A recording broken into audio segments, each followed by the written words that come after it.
আমরা যে প্লেসে থাকি সেটা হলো মালাক্কা শহর। এই মালাক্কা হলো হিস্টোরিক্যাল প্লেস, দ্যাটস ওয়াই প্রচুর পর্যটক আসেন বিভিন্ন দেশ থেকে এই মালাক্কা ভিজিট করতে।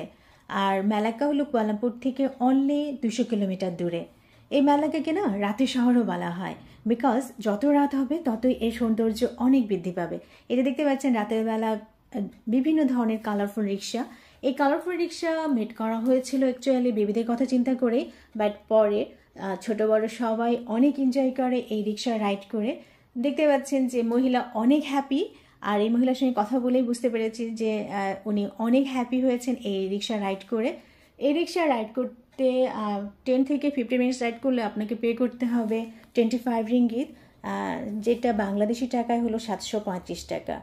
আর শুধুমাত্র যে মালাক্কাতেই এই কালারফুল রিক্সা রয়েছে তা কিন্তু নয়, এটা মালয়েশিয়ার পেনাং শহরেও রয়েছে। আর হ্যাঁ, যারা এখানে কিন্তু একটা বাজার বসে, সেটা হলো ঝংকারওয়া। যারা আমার আগের ভিডিও দেখে বলেছো যে ভাপা পিঠা কোথায় পাওয়া যায়, এই ঝংকারওয়াকে গেলেই তোমরা পেয়ে যাবা তোমাদের পছন্দের ভাপা পিঠা। এটা এভরিডে মেড করে ওরা, সো রিয়েলি অনেক মজা হয়।